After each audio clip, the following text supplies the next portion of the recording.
E aí galera, beleza? Bem-vindos ao Angra Channel. E hoje eu vou então responder algumas perguntas que os fãs mandaram pra gente, que foram selecionadas para eu responder. Vou começar aqui com a pergunta do Pedro Henrique Boaro Munhoz. Podemos esperar algo do mesmo nível do Temple of Shadows nesse novo álbum? Pedro, é muito difícil você fazer uma previsão desse tipo. E na verdade a gente procura nem fazer esse tipo de julgamento e não ter esse tipo de expectativa, porque cada disco é composto numa época diferente, que não pode se comparar à época que você vive hoje, né? As bandas passam por diversas transformações e por diversas fases, por altos e baixos. E cada fase dessas influencia o resultado do disco. O disco é um retrato de uma certa época. Então fica difícil dizer se vai ser do nível melhor, pior do que o Temple of Shadows. O Temple of Shadows foi um disco fantástico para a banda naquela época, mas talvez não fosse o disco certo para lançar no dia de hoje. A gente não sabe, né? Tudo que eu posso te garantir é que a inspiração veio, a gente tem músicas excelentes, a gente acha que é o melhor material que a gente escreveu em muitos anos, porque dessa vez a gente tem não só a experiência e a maturidade para fazer esse disco, mas também a inspiração e o momento certo para fazer isso. A gente está num momento muito inspirado, muito legal, em que a banda está indo bem, a gente não tem nenhum tipo de conflito, nenhum tipo de problema, ninguém saiu e tá tudo certo, entendeu? Então, eu acho que a gente pode esperar um grande disco. Melhor ou pior que o Temple of Shadows, isso aí cabe a quem está ouvindo julgar. O Anderson Almeida pergunta: você, juntamente com o restante dos integrantes da banda, já pensaram em gravar um acústico? Sim, e vamos gravar um acústico em breve. A gente já está planejando quando e como fazer, mas é uma vontade que a gente tem há muitos anos e que agora a gente sente que é o momento de concretizar. Então a gente deve, sim, em breve, fazer esse acústico e vamos planejar com muita calma para fazer da melhor forma possível. O Axel Ordinas: em que fase se encontra o processo de composição? Falta muito para entrar no estúdio? Onde será gravado? No Norcal novamente? Vai ter aqueles vídeos reports, como na gravação do Aqua? A gente está no processo de pegar as músicas, né, quase 30 ideias que a gente tem, e enxugar nas melhores ideias, né, nas melhores 12, 13 ideias, para trabalhar e levar essas ideias até o final da melhor forma possível. É muito mais fácil quando você se concentra em menos músicas, você consegue melhores resultados do que tentar fazer 28 músicas e que são não tão boas quanto as outras, né? Então essa é a fase que a gente está, na fase de composição mesmo. A gente vai entrar no estúdio no fim de junho, na Europa, com um produtor muito top, que vocês vão saber em breve, mas é um cara realmente da pesada e que fez bandas que eu gosto muito. Então a gente está bem empolgado. Mas também vai ter uma parte gravada aqui no Brasil, provavelmente no Norcal, que é onde a gente sempre gosta de gravar, porque é um pessoal que trabalha muito bem com a gente está super acostumado e tem um entrosamento muito legal com eles. Se vai ter os video reports, sim, a gente vai procurar gravar o máximo possível.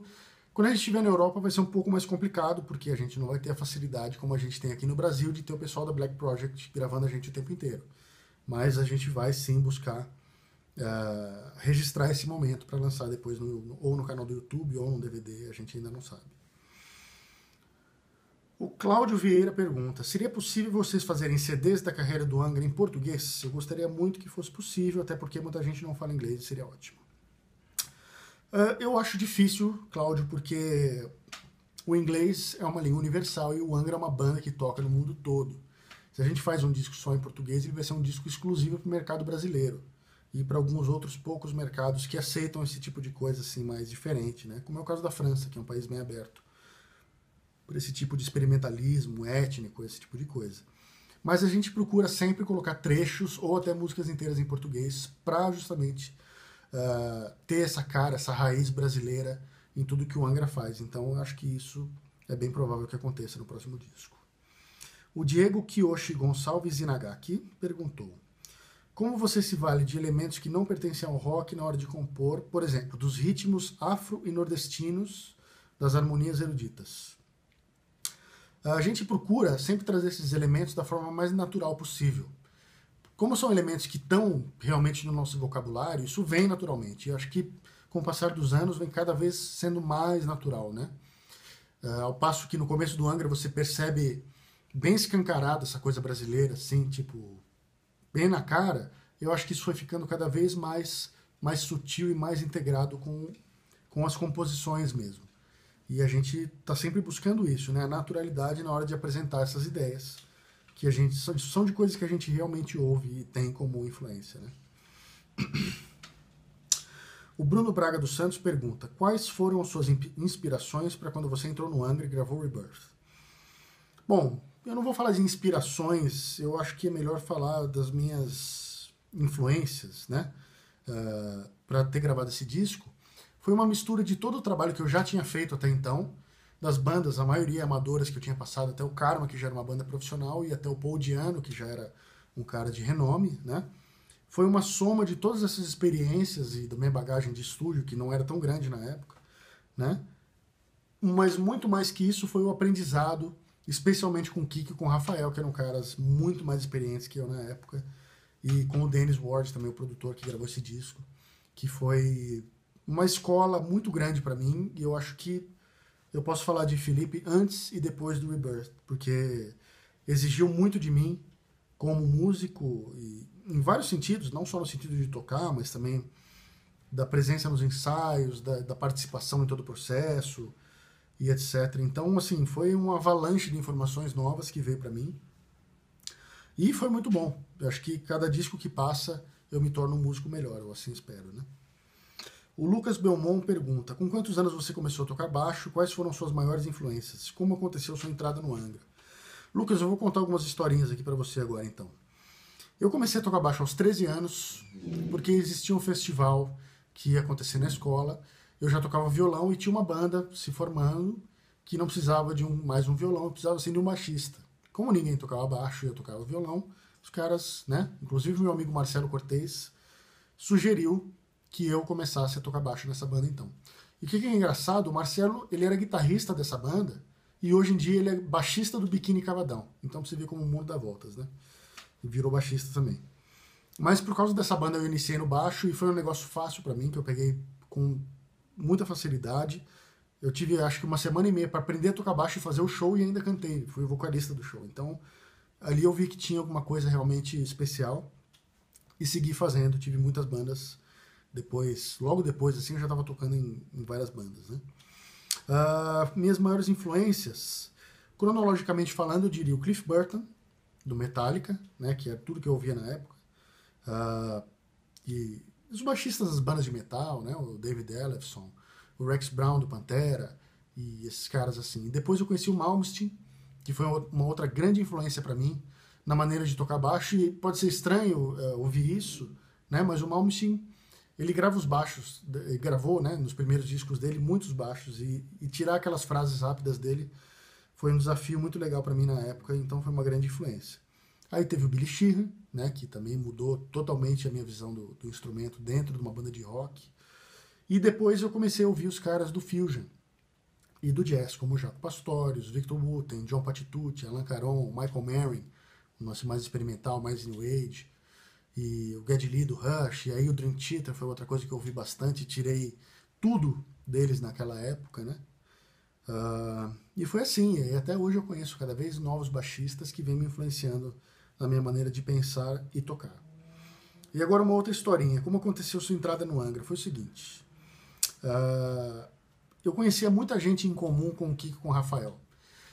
E essas pessoas falavam de mim para eles, né? Existia já esse papo que o Angra estava formando uma nova banda e quem que entrar, e ficava todo mundo especulando.